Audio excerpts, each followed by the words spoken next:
នេះគឺជាវីដេអូមួយដែលរបស់បងសក្រិតបាទដែលប្រពន្ធរបស់គាត់ surprise នៅរូបថតបាទកីឡាករដែលជា legend ដែលជា idol របស់គាត់បាទនេះហើយគឺជាអារម្មណ៍របស់ fan ដែលស្រឡាញ់ idol យូរឆ្នាំបាទដូចជាខ្ញុំដែរខ្ញុំដឹងហើយយើងដឹងហើយថាបងសក្រិតកីឡាកររូបណាដែលជា idol របស់គាត់បាទគឺកីឡាករ Lionel Messi ដូចជារូបខ្ញុំដែរបាទខ្ញុំស្រឡាញ់ Lionel Messi ជា10ឆ្នាំជាងហើយក៏ខ្ញុំឃើញវីដេអូនេះក៏ខ្ញុំទប់ទឹកភ្នែកបើមិនចង់ជាប់ដែរបាទអញ្ចឹងយើងទៅមើលអស់គ្នាแล้วกินมาถ่ายเก่งหรือถ่ายเก่งเราทอดถ่ายอยากจะการสปายนี่ตั้งถึงหมดเลยอยากจะเพิ่มไปก่อนเอาไปเพิ่มมาบวยยังนักเพิ่มไปบายผมจะป้าได้แก่ต้องมาไปไหนอันนี้ลูกอมได้แล้วเอาบอกแกตอนเราไปได้หมดให้ดออันนี้แก่ไม่สิเย่đặt tăng không ở bây giờ còn quên bơ đặt đi mà fan mà con fan ai đóยังรับแต่haiคนน้องสบายมาซีเสียเทียบดังเลือเจอหมดที่นี่ยังนั่งนิ่งเดี๋ยวเราจะโฉมหน้าไม่ยอมไม่เลยจังสบายฉันก็ได้มาจะอีกแม่ป้ายกบอกแม่ยมสปายนั่นก็คือตั้งแต่ถอยประเทศมองถ้ายมexpect ถักวัดผมเพิ่มตัดแทนตั้งไงให้เราไปยมเคยกว่าลีเราเวลายมตามกว่าไหนจังอย่างทางเจ้บางห้างจะหนักกระดมการสลายบอกไปแต่การไม่ซีไม่มันคนแต่รูปภาพสลักซอฟต์แวร์ไปนำเจอจูดักแทนหนึ่งว่าใหญ่มากยมมันง่ายเคยได้ยมอย่างต้องมันง่ายยมมองเป็นใต้เลยก็ยมlà có bên đây à mới vậy mới sải bên nè มันជាស្រឡាញ់កាប់មកអីទេតែឃើញមកគាត់សំណោះហឹងគាត់ចូលគាត់នាំយំដែរ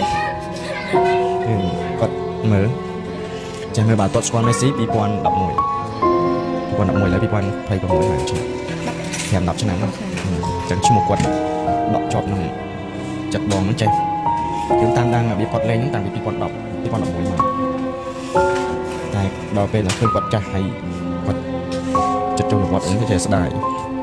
មានអារម្មណ៍ស្ដាយគាត់ចំណេះចង់ឃើញគាត់លេងគាត់ជា idol បងបងឯងក្នុងខ្សែបាទគាត់គឺមានគាត់មួយដែលបងស្រាច់ជាងដាក់តាំងជាអនុស្សាវរីយ៍ដាក់តាំងណាអត់ទីបំផុតបាទអញ្ចឹងខ្ញុំសូមដាក់តែប៉ុណ្្នឹងទេបើសិនជាចង់មើលពេញខ្ញុំនឹងដាក់ link នៅខាងក្រោមទៅដល់វីដេអូរបស់គាត់ហ្មងហើយក៏វីដេអូនេះក៏ខ្ញុំសូមអធិស្ឋានបាទទៅដល់បងដែរដែលយកវីដេអូបងមកកាត់តដោយសារអារម្មណ៍គឺស្រឡាញ់ដូចគ្នាពេលខ្ញុំឃើញវីដេអូនេះហើយគឺអារម្មណ៍គឺមានអារម្មណ៍ថាឈួលទឹកភ្នែកដែរដោយសារយើងមិនមែនថាអន់ចិត្តឬមួយថាគាត់ចាញ់ World Cup ចុងក្រោយទេប៉ុន្តែដោយសារអារម្មណ៍នៃការស្រឡាញ់ថាយើងមិនបានឃើញគាត់នៅលើទីលានទៀតបាទបន្ទាប់ពីនេះទៅគឺព្រឹត្តិការណ៍ធំដូចជា World Cup ទេគឺយើងក្នុងជម្រើសជាតិគឺប្រហែលជាមិនអាចទេបាទបើសិនជាដល់ World Cup 2030គាត់អាយុប្រហែលជាខ្ទង់43ទៅ43-44ហើយអញ្ចឹងវាពិបាកណាស់នៅក្នុងការលេងជាជម្រើសជាតិម្ដងទៀតហើយខ្ញុំមើលទៅគាត់ក៏ដូចជាមិនចង់លេងបន្តទៀតដែរបាទនេះហើយគឺជាអារម្មណ៍ដែល fan ស្រឡាញ់ idol ពិតប្រាកដស្រឡាញ់ legend មកខ្លួនឯងស្រឡាញ់មិត្តរូបបាទរយៈពេល10ឆ្នាំជាងមកហើយយើងមិនមែនជាលក្ខណៈថាឲ្យខ្ញុំក៏តាមដានផេកគាត់ដែរពេលដែលគាត់និយាយអំពីគាត់ស្រឡាញ់ខ្ញុំទំតែដឹងមករយៈនេះទេដែលគាត់ស្រឡាញ់កីឡាករ Lionel Messi បាទហើយ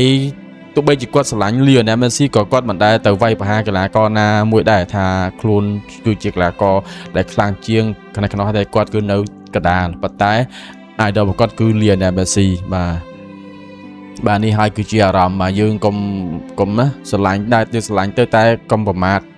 ម្នាក់ទៀតឬក៏អ្នកផ្សេងដើម្បីឲ្យ idol ឯហ្នឹងមានកិត្តិយសឡើងវិញដោយសារប្រមាថគេអញ្ចឹងគឺមិនល្អទេគឺស្ថិតនៅក្នុងកណ្ដាលទៅយើងស្រឡាញ់អ្នកណាគឺយើងទុកក្នុងចិត្តយើងស្រឡាញ់តែអ្នកនោះទៅបាទនេះហើយគឺជាអារម្មណ៍ដែលរបស់ខ្ញុំដែលខ្ញុំចង់ឃើញនៅលើបណ្ដាញសង្គមភាគច្រើនដែលយើងឃើញអ្នកដែល live បាទឃើញយើងមើល comment ទៅភាគច្រើនណាគឺចូលជេរគ្នាទៅវិញទៅមកវាអត់បានអីទេវាបានតែធ្លាក់សិលធម៌សង្គមតែប៉ុណ្ណោះអញ្ចឹងវីដេអូមានតែប៉ុណ្្នឹងទេក៏ខ្ញុំសូមអភ័យទោសផងខ្ញុំយកវីដេអូបងមកផុសបន្តបាទសូមអធិស្ឋានបើចង់មើលវីដេអូពេញខ្ញុំនឹងដាក់ link វីដេអូរបស់គាត់នៅខាង comment ខាងលើឬខាងក្រោមអរគុណច្រើន